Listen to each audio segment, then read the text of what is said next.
안녕하세요, 민입니다. 지금 오늘이 첫 회로 제 뒤쪽에 대한민국이 아픕니다라고 써놨습니다. 붙여놨습니다. 우리 대한민국은 대통령 중심제 국가입니다. 지금 대통령님께서 지금 탄핵으로 매우 아픈 상황입니다. 그래서 이렇게 뒤쪽에다 대한민국이 아픕니다라고 적어놨습니다. 오늘은 첫 번째 시간으로 극좌와 극우를 설명해 보겠습니다. 그 전에 앞서서 요즘 10대, 20대는 잘 모르실 거예요.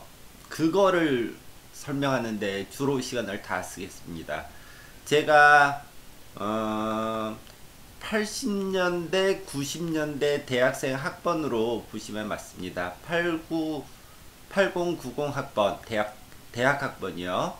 그렇게 보시면 맞기 때문에 그 대학생 때 그 좌파라고 하는 게 아주 적절합니다. 좌파. 운동권 학생이라 부르죠. 좌파입니다. 좌파.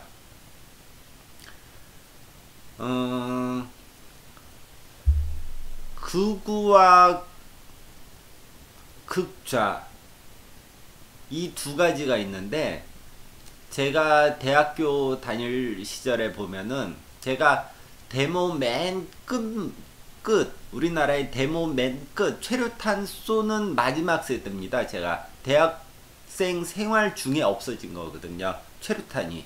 그러니까 그 세상에 대해서 설명해 드리겠습니다. 제가 대학교 들어가니까 최루탄을 쏘고 있었어요. 데모도 하고 그 데모하는 맨 앞에 서는 세대가 극좌 학생입니다. 극좌. 물론 뭐 선동되어서 최루탄 쏠 때 돌멩이 던지거든요. 돌멩이 던지거나 파이프 휘둘르죠. 파이프. 쇠파이프. 그러니까 보도블럭 깨서 돌 던지는 거. 근데 선동이 돼서 돌을 던진다라고 하는데 장난삼아 심심해서 하는 거는 아주 희귀한 상황입니다. 그러니까 한 번 정도 하면 그 다음에 나오지 않아요. 한 번 정도 하고 많아야 두 번. 그 전투경찰 옛날에 전투경찰이라고 했습니다. 이렇게 온몸에 갑옷처럼 있고 머리에 헬멧도 쓰고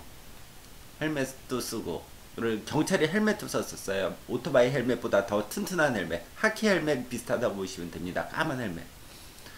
그 헬멧 쓰고 거기 뒷차에서 최루탄 차가 있는데 거기서 최루탄을 빵빵빵빵 그만 쏘는 거예요. 빵빵빵빵빵. 물론 손으로도 쏘는 걸로 알고 있어요. 어쨌든 그건데 전 지방대에 나왔습니다. 거기서 돌 던지는 학생, 그리고 여기 수건으로 가리고 머리띠도 하고 뭐 어쨌든 그런 학생들, 돌 던지고 쇠파이프 들고 이런 학생들. 그런데 그 심심풀이로는 돌은 던질 수 있어요. 한두 번쯤. 그러나 자주는 절대 아닙니다. 그 학생들은 자주 던지는 학생은 분명히 좌파입니다. 그 학생들이 우리 일반적인 저같이 대학교 다닐 때 하는 그 학생들을 만나서 대화할 수가 없어요. 사실은 대화 자체가 안 됩니다. 대화 자체를 하려고 하지도 않고 아주 일상적인 언어로 하기 때문에 지금 같은 대화를 하기 때문에 그 사람들이 가진 생각을 도저히 알 수는 없어요. 알 수 있는 건 단순하죠. 뭐 재벌, 뭐 독재 이런 단어를 쓰니까 독재 타도 재벌 해체. 저희 당시에도 재벌 해체가 있었습니다. 독재 타도도 물론 있었고요. 전두환 시절인가 뭐 노태우 시절인가 그럴 거예요. 어쨌든 뭐 그때니까 뭐 독재타도 재벌해체 그 최루탄의 마지막 세대입니다. 그 사람들이랑 얘기할 게는 없습니다. 뭐 이 두 가지 정도 독재타도 재벌해체 딱 선동된 구호에 대해서 더 논평을 다 그렇게 수긍하니까 일반 대학생들은 그 학생들이 사실은 거기에 핵심 좌파라고 볼 수 있습니다. 핵심 좌파, 극좌파죠. 극좌파. 그 사람들이 모두 결정한다고 저는 봅니다. 모든 결정을 데모 가자 말자 더 하자 그만하자 이런 거 모두 결정할 수 있는 사람들이라고 봅니다. 얘기할 수 없습니다. 일반 학생들은 만날 수도 없고 그리고 무슨 생각을 하는지 알 수가 없어요. 알 수가 없는데 그 양동안 교수님이 그 오늘 출범한 자유민주주의 수호 시민연대의 고문이신가 하여튼간 그 집행위원일 거예요. 어쨌든 양동안 교수님들이 극좌파 얘기는 아주 잘 표현하고 계세요. 그걸 보시면 되는 거고 전 일반 학생으로서 그 극좌파들을 만나는 경험, 운동권 학생들을 만나는 경험을 말씀을 드리는 거예요. 그 학생들이랑 얘기할 수 없습니다. 모릅니다. 하지만 일반 학생들 마음속에는 이게 생깁니다. 어떤 게 아니까 미안한 생각이 가집니다. 미안해요, 진짜로. 부채의식이 생깁니다, 진짜로. 부채의식이 생깁니다. 그게 지금 세대의 40, 50대 세대입니다. 그게. 그래서 좌파적인 생각을 아주 많이 가지고 있습니다. 저도 10년 전에 노태우가 아니라 노무현 대통령 탄핵했을 때 저도 촛불 들고 나왔습니다. 저도 촛불 들고 나왔습니다. 탄핵 반대. 지금은 자유주의로 완전히 전향했고요. 어쨌든 그 세대가 40, 50대에 지금 좌파적인 생각을 가지고 있는 세대입니다. 근데 문제는 뭐냐면 제가 10년 전에도 그 김대중 노무현 대통령 시절에도 좌파적인 성향을 가지고 있었다고 그랬잖아요. 물론 가지고 있습니다. 촛불로 탄핵은 막아야겠다. 그리고 촛불 들고 광화문에 나갔습니다. 광화문에. 근데 그 대학생이 더 중요한 거니까 그 시절 설명하기 위해서 하는 겁니다. 그때 문제는 뭐냐면 그 시절에 이게 가장 안타까워요. 가장 안타까워. 그 시절에 우파가 없었습니다. 우파라는 단어, 자유에 대해서 설명해 주는 사람이 아예 한 명도 없었습니다. 한 명도. 그게 너무 가슴 아파요. 너무 가슴 아파요. 너무 가슴 아파. 그게 그 당시 대학 시절에 있기만 했어도 또는 고등학생 시절에 있기만 했어도 서로 비교해보면서 좌파 우파 얘기 비교해보면서 그렇게 성장한다면 이 사상적으로 편했을 거 아닙니까? 그게 너무 가슴 아파요. 그래서 이 동영상을 보시는 모든 분들께 아주 추천해 드립니다. 극좌파 얘기도 들어보고 극우파 얘기도 한번 들어보시라고. 그리고 생각이 어느 정도 정리가 되면 자기가 갈 길을 가는 거죠. 자기가 갈 길을 가야 된다고 생각합니다. 극좌파, 대학교 시절엔 그랬죠. 그 부채의식이 아직도 있어요. 그래서 제가 그도 10몇 년 전에는 노무현 대통령 탄핵 반대 촛불 들고 나갔었고, 광우병 그런 건 안 나가요. 그런 건 뭐하러 나갑니까? 광우병 안 나가. 제가 중도입니다. 제가 중도. 그런 저를 중도라고 저는 스스로 생각했으니까 제가 중도였습니다. 좌파라고 생각하지 않았습니다. 절대. 근데 지금은 우파입니다. 우파. 그런 제가 어디까지 말했죠? 어쨌든 극좌파랑 극우파가 있는데, 자, 이거 설명해. 대학시정 얘기했고, 부채의식 얘기했고, 지금은 좌파, 극우파, 극좌파를 얘기하겠습니다. 극우파 먼저 얘기하죠. 극우파는 자유주의 신봉자입니다. 자유주의 신봉자.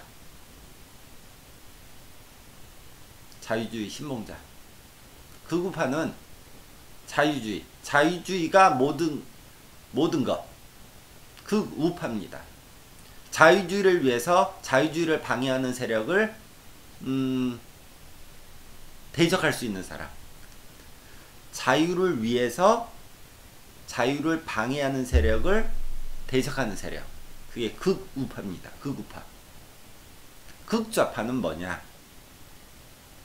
극좌파는 완전 사회주의를 위해서, 완전 사회주의입니다.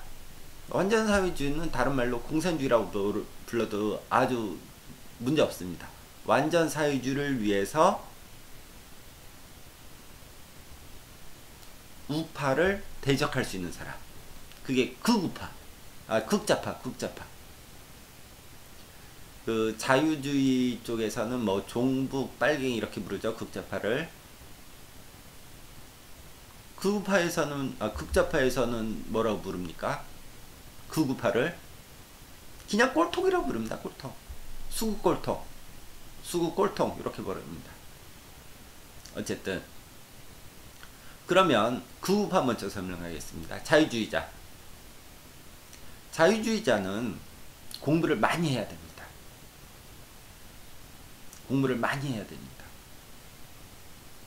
공개적으로. 그것도 공개적인 공부를 많이 하게 됩니다. 어쩔 수 없이. 그래서 우리나라는 자유민주주의 국가니까 자유주의 책 사다 보면 됩니다. 많이 서점 팠는데, 물론 그 품절 절독된 것들이 있죠. 자유주의 많이 판매가 안 되니까. 그래서 지금 유튜브에서 자유주의 하면 딱 한 명. 정규재 TV 보면 됩니다. 완전 자유주의자예요. 완전 자유주의. 사회주의 없습니다. 그 안에. 사회주의는 아주 최소한. 극우파라고 불러도 됩니다. 그러면 문제는 여기서 생깁니다.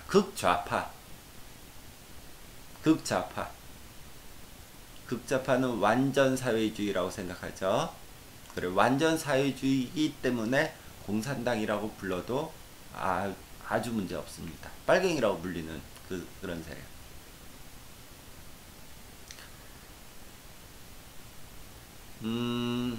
이게 문제입니다. 이게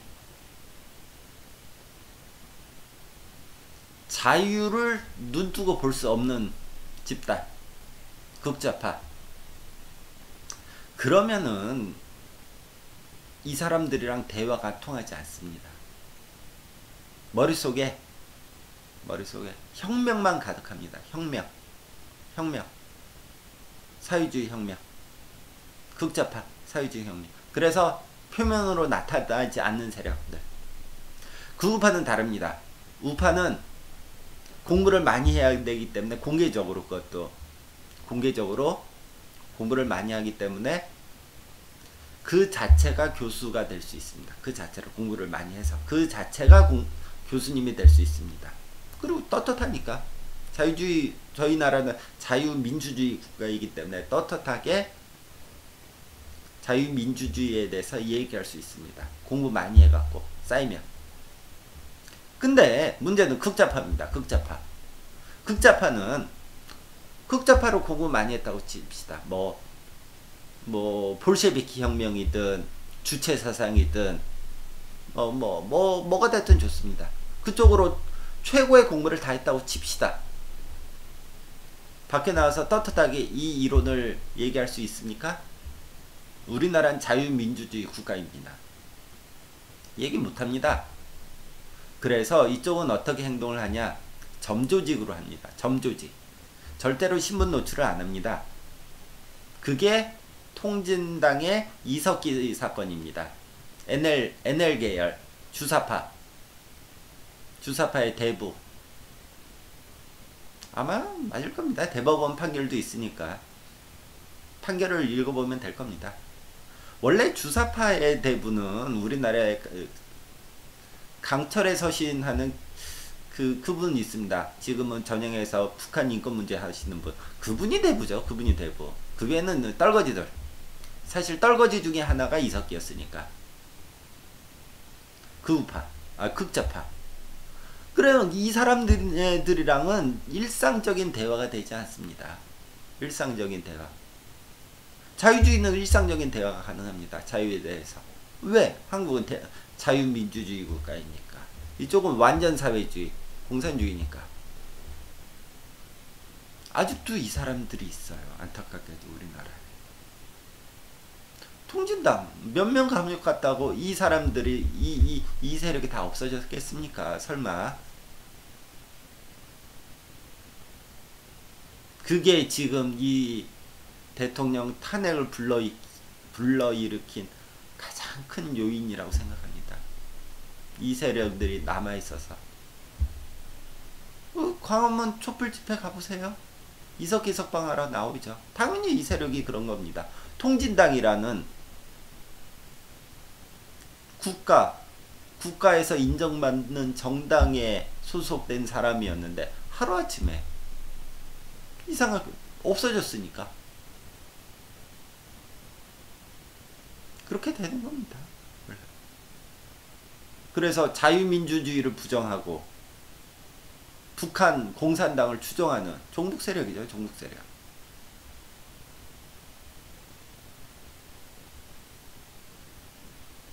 이걸 20, 30대, 10대 지금 현재 10대, 20대는 잘 모르실 거예요.